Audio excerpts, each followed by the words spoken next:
Hi అండి. French fries ఇంట్లోనే క్రిస్పీగా ఎలా ప్రిపేర్ చేసుకోవాలో చూపిస్తానండి. వీటి కోసం అయితే ఇలా కొంచెం పొడవుగా ఉన్న బంగాళదుంపల్ని తీసుకోవాలి. ఇవైతేనే కొంచెం పర్ఫెక్ట్‌గా వస్తాయి. ఫస్ట్ వీటి మీద ఉన్న పొక్కుని తీసుకొని ఇలాగా మధ్యలోకి కట్ చేసుకోవాలి. ఇలా కట్ చేసుకున్న వాటిని మళ్ళీ ఇలా సన్న ముక్కలుగా కట్ చేసుకోవాలి. చూడండి, ఇలా వీడియోలో చూపిస్తున్నట్లు మళ్ళీ వీటిని కట్ చేసుకుంటే మనకు పర్ఫెక్ట్‌గా స్టిక్స్ అనేవి రెడీ అయిపోతాయి. ఇలా కట్ చేసుకున్న స్టిక్స్‌ని నార్మల్ వాటర్‌లో వేసుకొని కడుగేసుకుంటే స్టార్చ్ పోతుంది. ఇప్పుడు గ్యాస్ మీద ఒక గిన్నెలో వాటర్ వేసుకొని అవి మరుగుతున్నప్పుడు ఒక 1 స్పూన్ సాల్ట్ వేసుకొని ఈ ముక్కల్ని వేసుకోవాలి. 5 మినిట్స్ ఉడికించుకోవాలి. అంటే ఒక 70% ఇవి ఉడికితే సరిపోతుంది. ఇలా ఉడికిన వాటిని కాటన్ క్లాత్‌లో వేసుకొని ఇలా తడంతా ఆరిపోయేలాగా తుడుచుకోవాలి.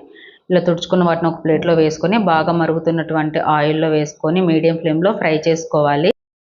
ఇలా కొంచెం కలర్ చేంజ్ అయిన తర్వాత వీటిని ఒక ప్లేట్‌లో తీసుకోవాలి. ఇలాగే మిగిలిన వాటిని కూడా ఫ్రై చేసుకోవాలి. ఫ్రెంచ్ ఫ్రైస్ క్రిస్పీగా రావాలి అంటే వీటిని సెకండ్ టైం మరలా ఫ్రై చేసుకోవాలి. అంటే ఫ్రై చేసిన వాటిని మళ్ళీ సెకండ్ టైం ఆయిల్‌లో వేసుకొని మనం గాని ఇలా కలుపుకుంటూ ఫ్రై చేసుకుంటే చూడండి మంచి కలర్ వస్తాయి. చాలా క్రిస్పీగా వస్తాయి. బయట మనం ఎలా అయితే కొనుక్కుంటామో అలానే ఉంటాయి. వీటి మీద కొంచెం సాల్ట్ అలాగే కారం వేసుకొని ఇలా కలుపుకొని టమాటా కెచప్‌తో సర్వ్ చేసుకుంటే చాలా బాగుంటాయి. పిల్లలు కూడా ఇష్టంగా తింటుంటారు కదా! ఫ్రెంచ్ ఫ్రైస్ ఇలా ఇంట్లోనే ఈజీగా చేసి పెట్టుకోవచ్చు. ట్రై చేయండి. వీడియో నచ్చితే ప్లీజ్ సబ్స్క్రైబ్.